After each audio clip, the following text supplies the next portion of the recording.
तो हम planning commission के बारे में रिवाइज़ कर रहे थे, तो हम सेकंड प्लानिंग कमीशन की तरफ बढ़े हैं। तो पहला कमीशन हमें पता है 1951 से 1956 था, और सेकंड प्लानिंग कमीशन आया था 1956 से 1961 की तरफ, जो था पीसी मानोलोबिस के मॉडल पर आधारित था।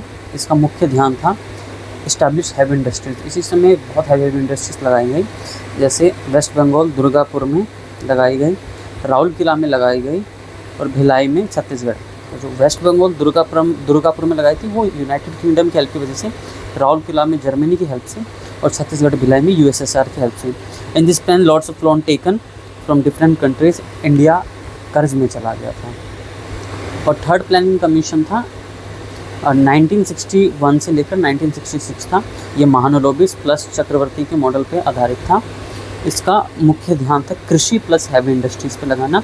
HYV सीड्स इसी समय आए थे, मतलब हरित क्रांति एंड में आई थी, इसके बारे में हम पढ़ेंगे आगे।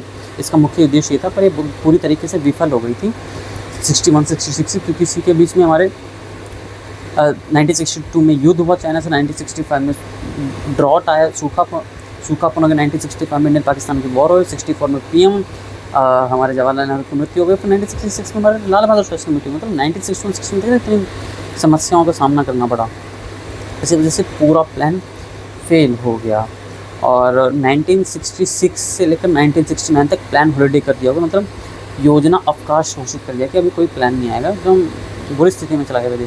और 1966 के एंड में हरित क्रांति आई थी। हरित क्रांति जिसे हम ग्रीन रेवोल्यूशन कहते हैं, ये S स्वामीनाथन के द्वारा स्टार्ट किया गया था। इंडियन फादर कहते हैं ग्रीन रेवोल्यूशन को MS स्वामीनाथन को, वर्ल्ड फादर कहते हैं नॉर्मन बोलैंग, और नेम ग्रीन रेवोल्यूशन गिवन नाम दिया था बाय विलियम गॉड। ठीक है। सो हरित क्रांति क्या थी, ये HYV सीड्स थी। इसमें जेनेटिक मॉडिफाइड सीड्स, जैसे हम देखते हैं ना करेला आजकल इतने बड़े बड़े साइज़ के हो गए हैं, घिया, वो सब्जी को हम डिफरेंट टाइप के, आम डिफरेंट टाइप के, वो शिमला मिर्च लाल पीली हरी पता नहीं कौन कौन सी।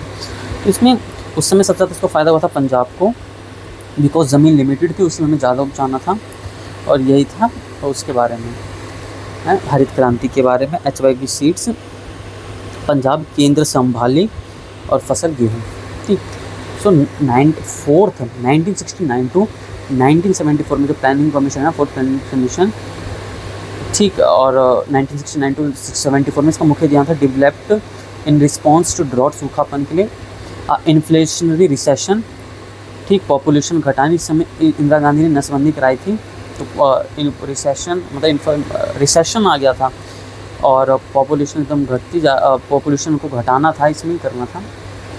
Increasing wealth and economic power, but this plan also failed due to मौसम खराब, बाढ़ आ गई, हरिकेन इन ओडिशा। 1971 में पाकिस्तान के साथ वॉर हो गई, बंगाल के मैनी शरणार्थी असम में आ गए 1969 से 1974 में।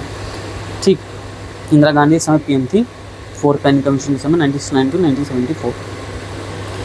और फिफ्थ प्लानिंग कमीशन है 1974 से 1978।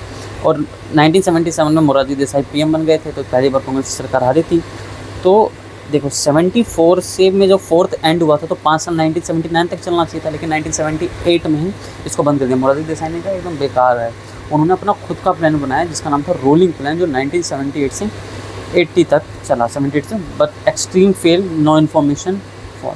ठीक। और मोरारजी देसाई इतना पागल से इतनी लीक करती, पाकिस्तान को बोला था फ़ोन करके, हमें पता है कि तुम अपना न्यूक्लियर वेपन कहाँ बना रहे हो। तो पाकिस्तान को इसको पता लगा, तो उसने रोके सारे एजेंट्स को मारे, रोज इसको ढूंढ के मारा, बेरहमी से मारा। और फिर इसके लिए पता है क्या, मोरारजी देसाई को निशान पाकिस्तान की बात दी गई, तुम शांति के दूत, मतलब कुछ भी, मतलब बहुत पागल था ये। इसको भारत रत्न मिला पड़ा है। सो आज के इतना ही, जय हिंद।